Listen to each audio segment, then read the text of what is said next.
I am convinced that there is a healing power in the shadows. You might have experienced this already. This strange sensation when you walk into an old house, when you step onto the grass after months of winter, when you see a certain person again. The past returns to you, and there's something about it that wants to be healed, some wound that wants to be bound up, some trauma that wants to be set right. Hello, and welcome back to another episode. Today, we're going to talk about how Carl Jung can help us heal from our past. If you're new here, welcome. This channel explores the depths of human psychology through the lens of Carl Jung's analytical psychology.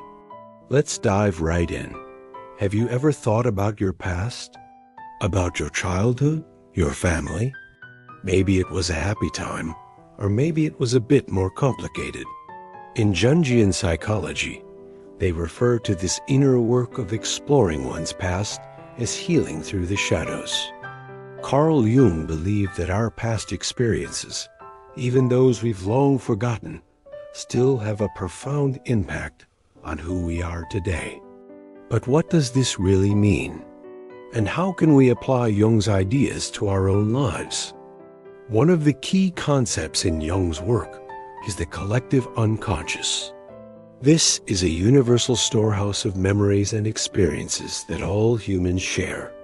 It's like an ocean of memories that we can tap into, and that contains within it images, stories, and symbols that have been passed down from generation to generation. These are called archetypes. They're basically universal patterns of human experience that show up in our dreams, in our art, in our stories, and even in our daily interactions.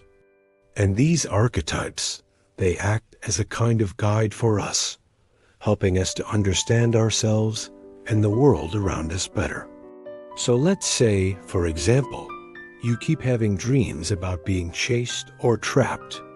These dreams could be a reflection of a specific situation you're dealing with right now, but they could also be tapping into this deeper, more primal part of ourselves.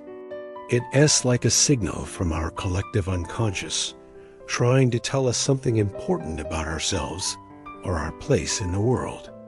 Another cool thing about the collective unconscious is that it also holds our personal history, not just our own individual memories, but the memories of our ancestors as well. So by exploring our past, we're not just uncovering our own story, we're also uncovering the stories of those who came before us. This can give us a deeper sense of our identity and also help us to understand the influences that have shaped us into who we are today. But why should we bother with all this inner work, right? Why is it important to explore our past? Well, Jung believed that by understanding our past, we can become more whole and complete individuals. We can integrate the different parts of ourselves, including those parts that we might find uncomfortable or even shameful. And this process of integration is key to our growth and development. It helps us to become more self-aware, more compassionate, and more fulfilled. This idea of integration is actually at the heart of Jungian psychology. It's about bringing together the different parts of ourselves that we might keep separate. For example, our conscious thoughts and feelings, our unconscious desires and motivations, our personal experiences, and our connection to the collective unconscious. By integrating these different parts of ourselves, we become more whole and complete individuals. We become more self-aware because we have a better understanding of ourselves, more compassionate because we have a greater understanding of the struggles of others, and more fulfilled because we are reliving a life that is true to who we really are. Carl Jung had this idea that people go through different stages in their lives, and each stage has its own challenges and opportunities. He called these stages the phases of the ego. Basically, as we grow and change, we need to adapt and evolve in order to thrive.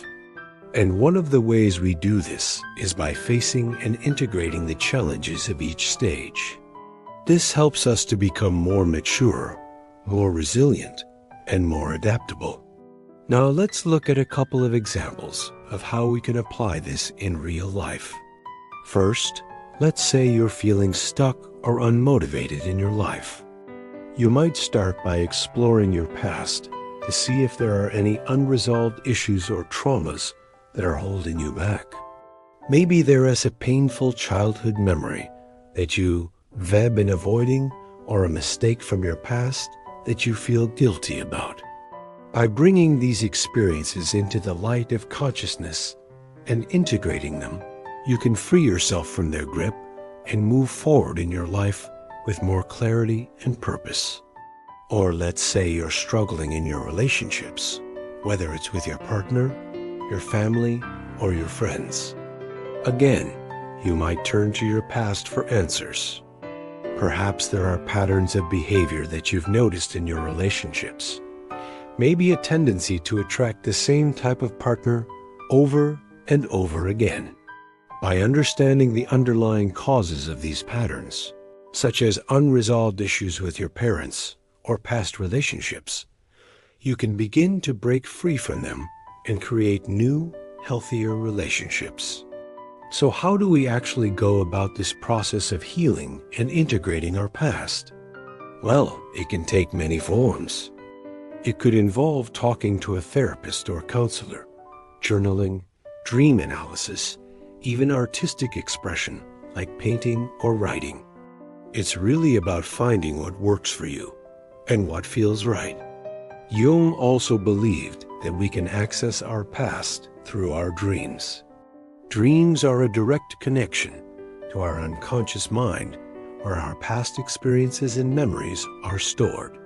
When we dream, we have the opportunity to revisit these experiences and work through them in a safe and supportive environment. By keeping a dream journal and analyzing our dreams, we can gain insights into our past and how it's affecting us in the present. Another powerful tool for healing our past is psychodrama. This is a form of therapy that uses role-playing and dramatic techniques to help people explore their past experiences and emotions. It is a great way to bring past experiences into the present where they can be processed and integrated. I think it is important to remember that healing our past doesn't mean dwelling on negative experiences or constantly analyzing every interaction we've ever had. It's not about wallowing in the past. It's about learning from it and growing from it. It's about recognizing that our past has shaped us into who we are today, but ultimately, we have the power to choose who we want to be. It's like we have this big, messy, complicated story, and we try to make sense of it, right? We search for patterns and connections, and we try to understand why things happened the way they did. But in the process, we also start to understand ourselves better. We learn about our strengths and our weaknesses, our values and our beliefs, our passions and our fears. And we realize that our story is not just a bunch of random events. It's a tapestry, a rich, complex fabric that tells the story of who we are. By understanding our story, we can start to make changes. Maybe there are certain patterns that aren't working for us anymore, like always getting into arguments with our partner or feeling like we're not achieving our goals. We can start to break those patterns and create new ones that better reflect who we want to be. Maybe we realize that we need to make time for the things that are important to us, like spending time with loved ones or pursuing our creative hobbies. I think the most important thing to remember is that we're not our story. Our story doesn't define us. It's just one part of who we are. And we have the power to change our story. We can add new chapters, new experiences, new memories that reflect who we want to be. And we can let go of the old stories that no longer serve us. I want to leave you with this quote from Carl Jung. He said, "The meeting of two personalities is like the contact of two chemical substances. If there is any reaction, both are transformed." I love this quote because it speaks to the transformative power of human connection. When we meet someone new, there's always the potential for change, for growth, for transformation. Because when two people come together, they bring their unique perspectives, their experiences, their emotions. And when they share that with each other, it creates a reaction. It creates a spark. And in that moment of connection, both people are changed. And this applies not only to romantic relationships, but to all of our relationships, our friendships, our family relationships, our professional relationships. Each person we encounter has the potential to change us, to challenge our beliefs, to expand our perspective. And we have the power to choose how we respond to those encounters.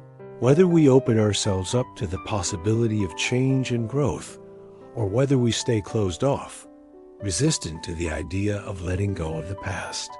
It's a choice, and it's a powerful one. If you found this video helpful, please don't forget to hit the thumbs up button and share it with your friends.